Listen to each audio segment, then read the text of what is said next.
Hey guys, I'm Sean, And I'm Jim. and today's episode is on shrimp. Now, neither of us are very into shrimp ourselves. I'm okay with it. I like coconut shrimp.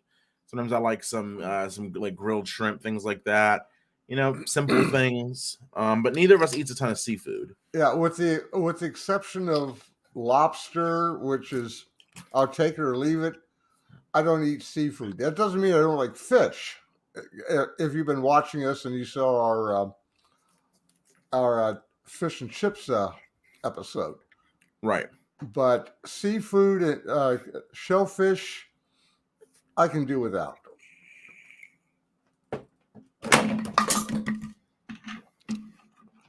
Now So, that Sean has his act together.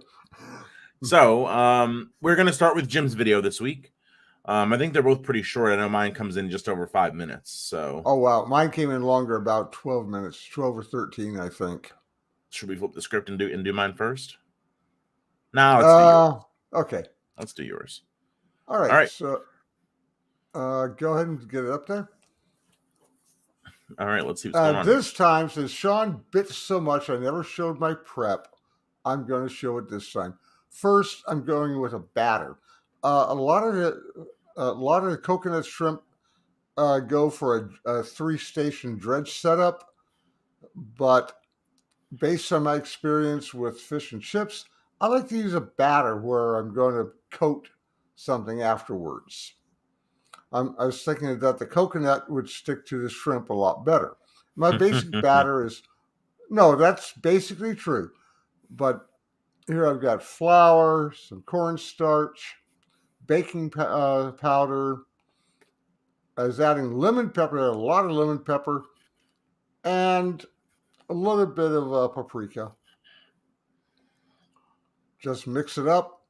I'm going to be adding some water to it to make the batter. I'm looking for something that's like a little bit, call it a loose pancake batter consistency. Now that obviously wasn't enough water to start out with, so but I had more. I'm just going by look, the same way you and I do it. Yep. I've got the baking powder in there to help build that CO2, make it a little bit crispier, and that was fine. I will be honest right up front. I made two or three missteps, or what I think are probably mistakes, but I think that I recovered from them. So far, I'm fine. That's a pretty good batter. It looks a little thick to me, but Well, we'll I'm going see. to let it sit for a while.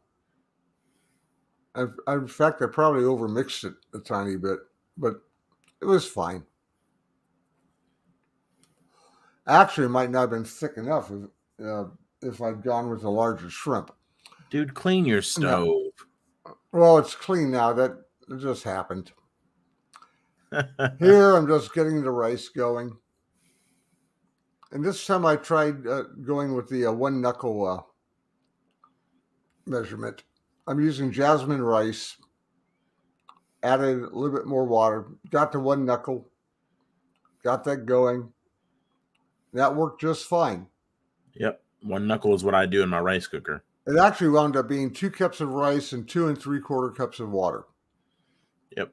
which is what I've seen in various recipes. So, what can I say? Of course, add a little bit of salt.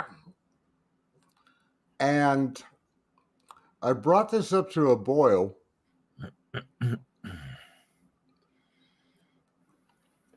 Let's see, what was I doing here? I know I cut away for something. Yeah, just covered, brought that to a boil. Now, we have a hydroponic garden and we have a ton, I mean, a ton of mustard greens. So I pulled the same stunt that I did with a rice bowl or rice dish challenge, but this time I used a bunch of mustard greens. Now I went and gave this a rough chop, and I added half of it once the rice came up to a boil. I didn't want to put it in at the start because I didn't want it to turn the rice green. I was afraid it might color the rice. It would have. It Right. absolutely would have. Well, I waited for the rice to come to a boil. Then I put in half of this once I was ready to let it just simmer for the 15 minutes to cook.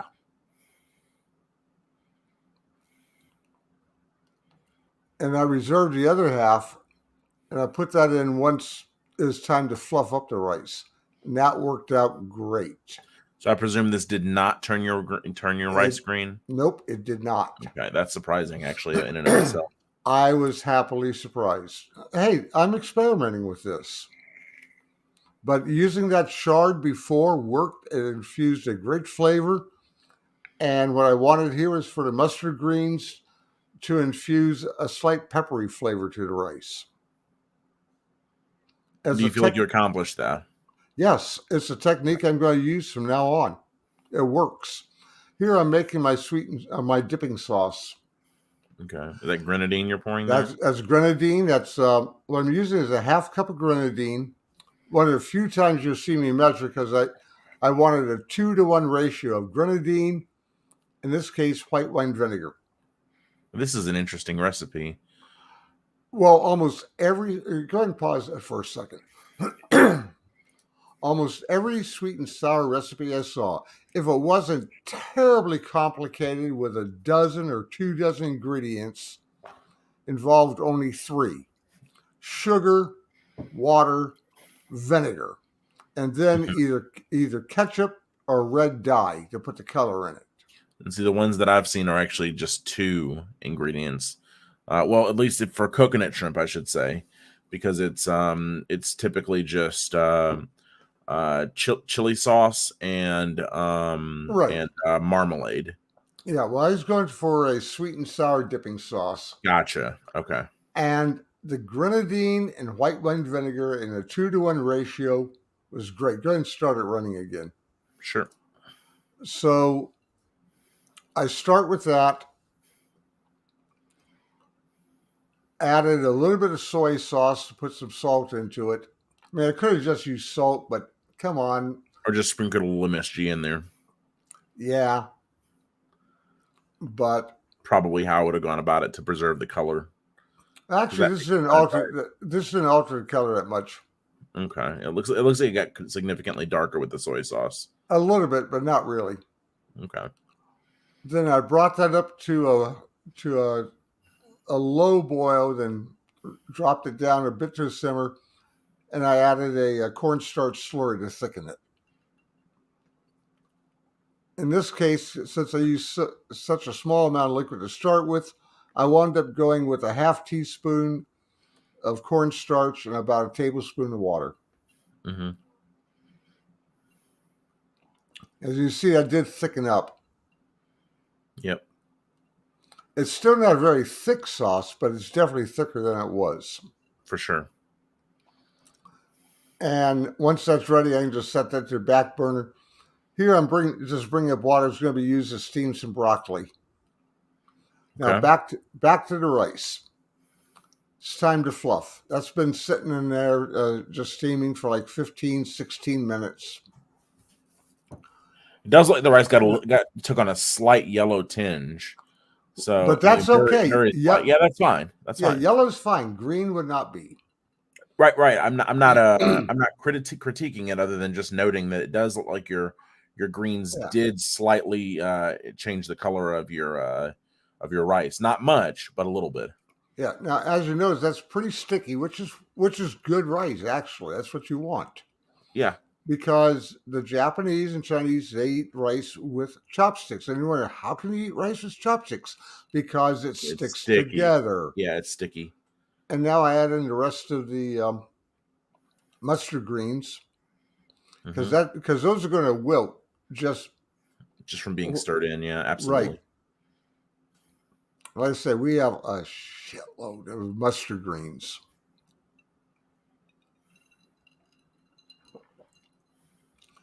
So I think that worked out very nicely.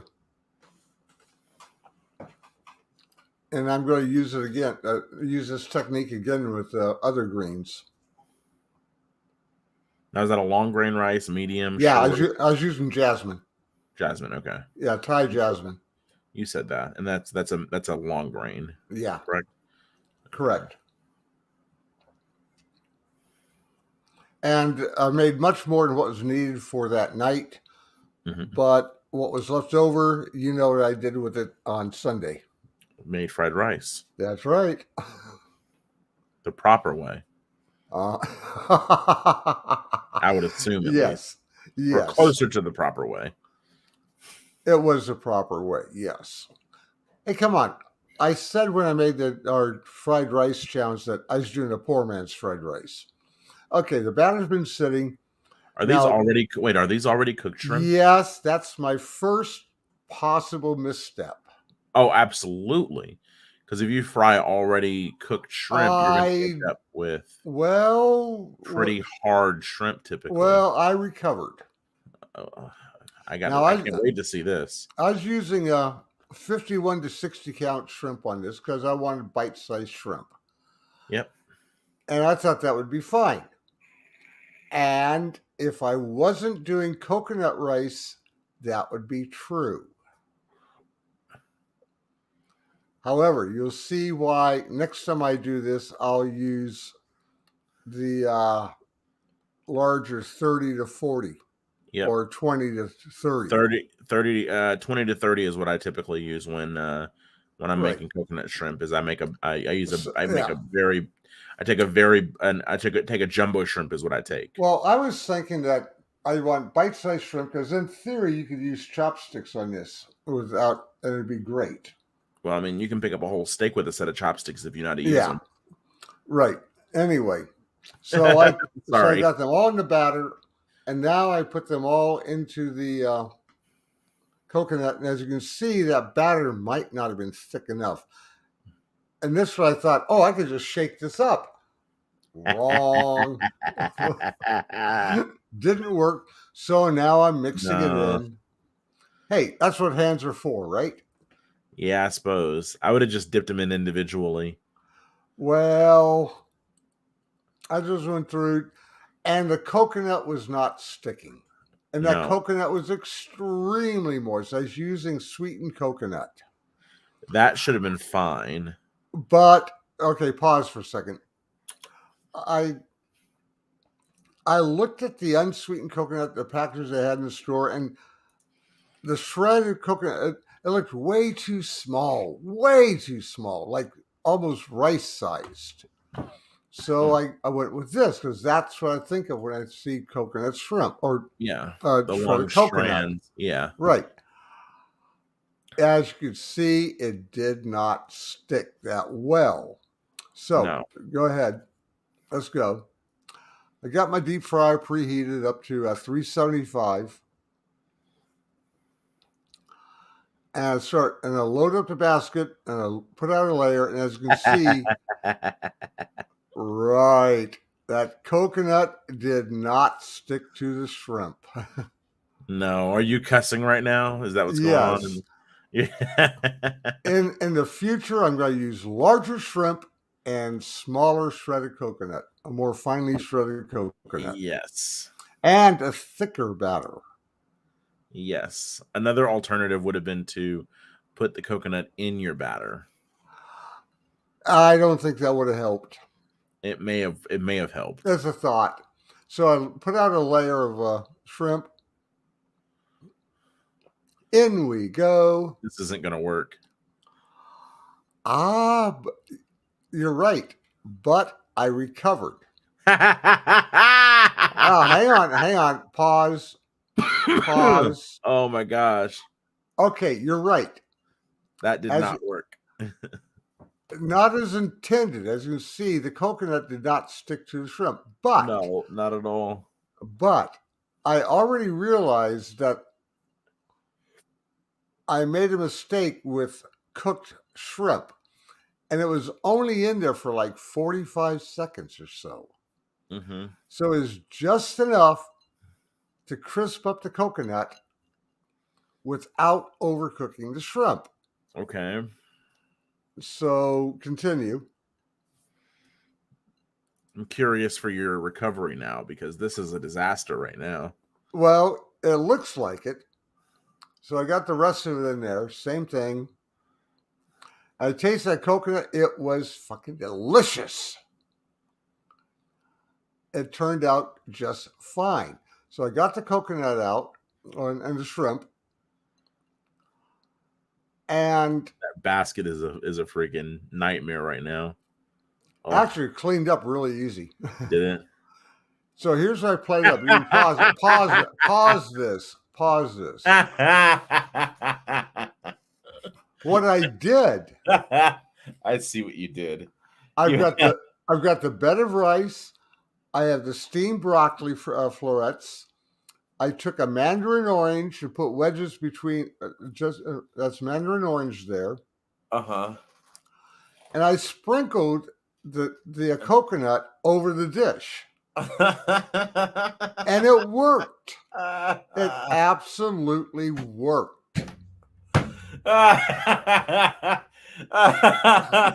You didn't make coconut shrimp. You made coconut and shrimp. Now, and of course, I've got the now that sweet and sour sauce. Now this is Val's plate. I made this plate for Val, and I put the sauce on the side so she could dip. Myself, I poured it over. Oh my gosh! But that was a good dish. Sean, did I tell you you would laugh your ass off? You warned me. But what the hell is this? What's wrong with it? You just What's have wrong with it? You just have random crispy shredded coconut all over the plate. That's not it. So but that added to the flavor of everything. So while it may have tasted okay, you definitely did not achieve anywhere near what you were trying to achieve. No, I didn't. But oh my gosh, you're right. I did not achieve coconut shrimp. Not at all. But I did achieve a very tasty dish. Okay. Well, my dish came out as intended. So let's play that one. Well, hang on. You might as well finish this up. I got to show Randy with his taste test dipping the shrimp in. It's not complete without Randy.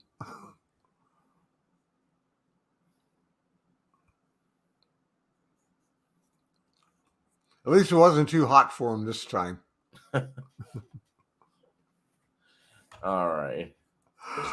And this week's challenge is shrimp. I don't eat much seafood. I'm going to try some kind of stir fry, kind of teriyaki situation with peppers and onions. It's an experiment, essentially, so we're just going to get right to it. Well, you had more success than I did, apparently. Yes.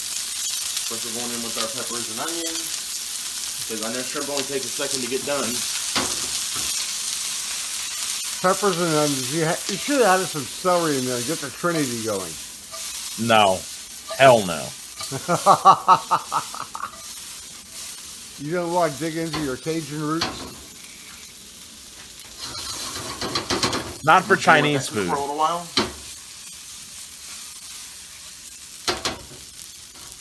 You still need to buy me a wok so I can. Once they start getting kind of brown around the edges, we'll go ahead and get the shrimp in there, and then we'll start building our sauce right on top. It's all going to happen in one skill, and it's going to happen pretty fast. So we'll be back in a minute. Yeah, you need to get me a wok, and I need to get you something. We're going to our shrimp in here. Those are raw shrimp. Raw shrimp are white. Shrimp cook up really fast. So raw shrimp. See the some of them are starting to turn pink that fast.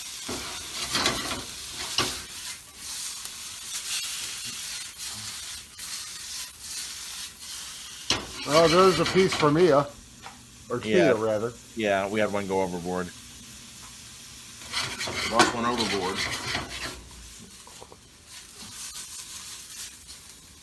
You love showing off that flip, don't you? Just the right way to cook in that. Yeah, I know. I do want to wok. As soon as those shrimp finish turning pink, we're going to start building our sauce on top. I'll send This is you a all link in to one the one. pan. This is nice and easy to clean up. Yeah, I'll send you a link to the one I want.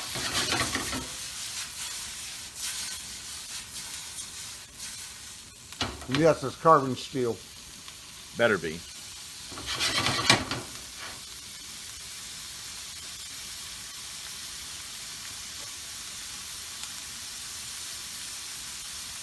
What size shrimp did you use?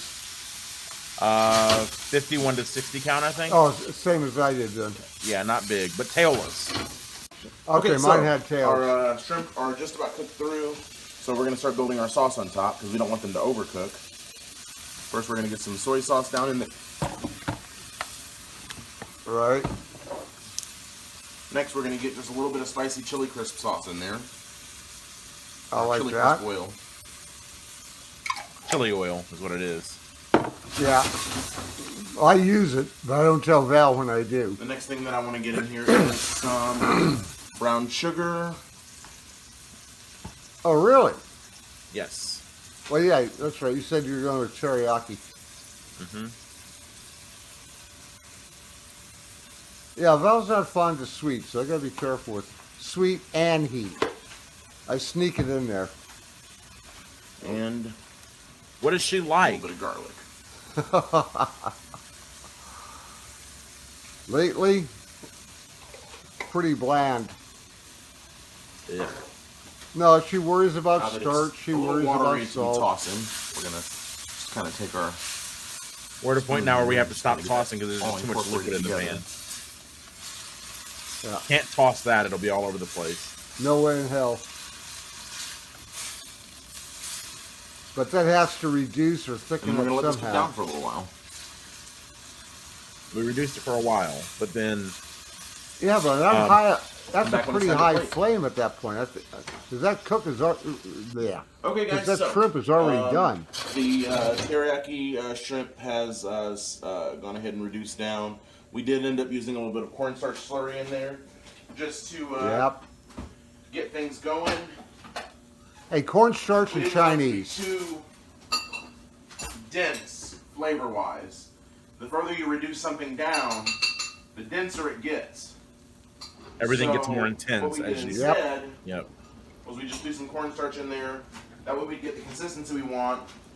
And if some of the sauce has to just be kind of a Go ahead and pause left for in a the second. pan, then that's a sacrifice. No, one thing about cornstarch. For people who don't know, a cornstarch slurry. A lot of people use flour to thicken up a sauce or to make a gravy. The thing about cornstarch, it doesn't change the color, and it doesn't make the It changes the liquid. opacity though a little bit. Not much, not nearly Yeah. like flour does. I mean, Right. cornstarch is what allows you to keep that transparency that you see in your classic Chinese sweet and sour sauce. Right. And also, it's safer than adding raw flour, and that's more important. Oh, hell, but you have to use it in a slurry. You can't just add cornstarch. You got to add Right. it dissolved in liquid or, well, It's chalky, it's grainy, it's terrible. you'll find yourself in a special place in hell. Yes. With that being said, adding raw flour towards the end of dishes is a good way to get salmonella. So you don't want to eat. Really? Yes. I've never heard that. Raw flour is dangerous.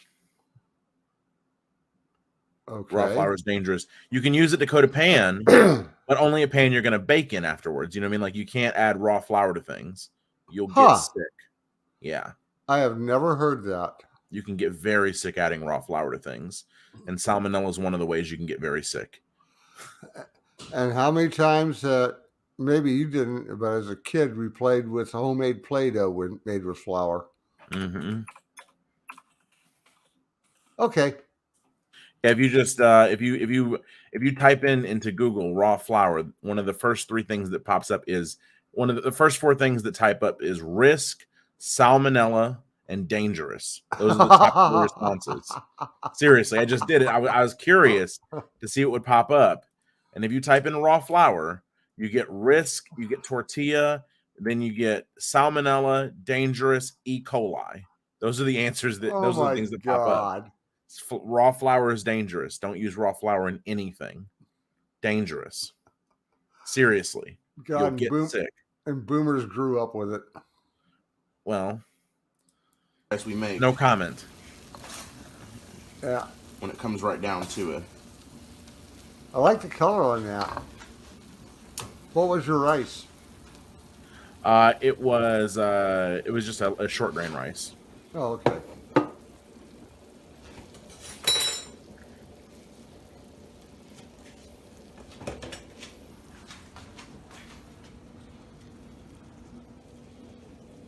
Right, the lime juice, the green onions, and that looks good. Thank you. To be honest, I think mine also looked pretty Mine, tasty. shrimp. Presented well, That's but gonna be delicious. that was Thanks, delicious. Yeah. No, I will say that, yes, I blew the coconut shrimp. It wasn't actually coconut shrimp, but the final product actually worked with that fried coconut on top of it. It actually made a very good dish. I believe it.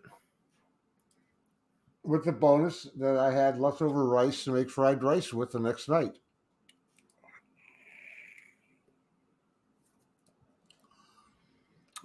Okay, I think if we were to do this again, we'd both go different ways. Like, I think if I were to do this again, I'd go with shrimp and grits. The only reason I did this time is I know Val doesn't care for grits that much. I love grits myself.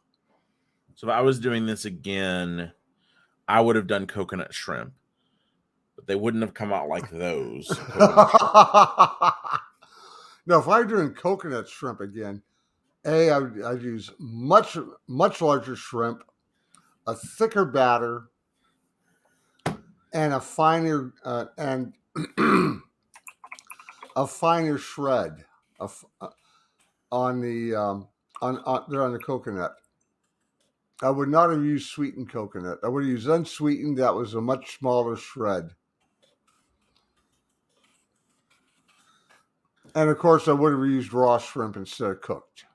Yeah. Although actually, not necessarily. I mean, the coconut didn't need long to fry at all. I mean, I'd say I was only in there for like 45 seconds, a minute. That's about all the longer shrimp needs to cook. It's about 1.5 to 2 minutes. Well, the larger shrimp would need a look. Raw shrimp needs like 2 minutes. I understand. Yeah, 2 minutes if you're using large shrimp. Yes. Right. So the coconut still wouldn't have burnt though in that amount of time. It wouldn't have burned. So it was a learning experience. It was an experiment. Yes. Thankfully, nobody got sick. Well, they couldn't. You use already cooked shrimp. Right. How could they get sick? Yeah, exactly. Oh my gosh, that's funny as hell. Well, like I said, I told you to laugh your ass off. Okay, I can understand how the rest of those mistakes happened. What caused you to grab cooked shrimp? I didn't realize that what I was getting was cooked until afterwards. Oh. Now, as it turns out, they're at my supermarket. They had they've got the 51 to 60 and the 31 to 40 that are cooked. Yes. And absolutely. And the raw was the 15 to 20, which was too large. Yeah. And the 31 to 31 to 40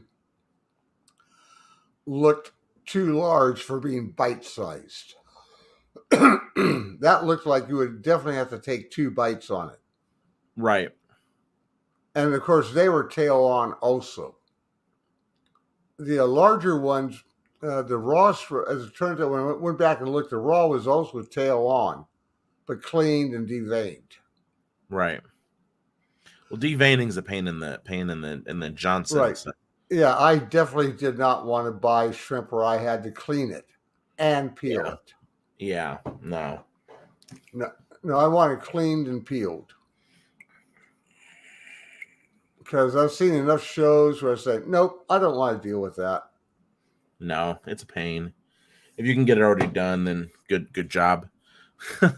Anyways, I mean, I'll do it if I have to. Like, I mean, if the kind of shrimp that I want, I can't find already cleaned and deveined, then I'll do the work. But Well, I think that I don't usually crave shrimp, so no, I don't either. But I think this is something we're going to have to come back and revisit sometime, maybe in 3 or 4 months. yeah, we'll have to do shrimp again at some point because you dropped the ball, sir.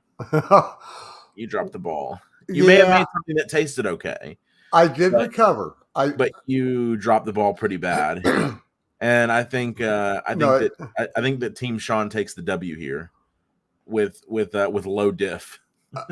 Well, you take the W in terms of it turning out as you intended, but I don't think I'm going to take an L as such. I'll take an L. I'll take the L for take an L based off not cooking shrimp. You got pre-cooked shrimp. You didn't even cook shrimp. Right there. You take an L just because you didn't cook shrimp. They were already cooked. Hey, I prepared a dish that tasted good. Isn't that the whole point? Oh, yes, that is the point.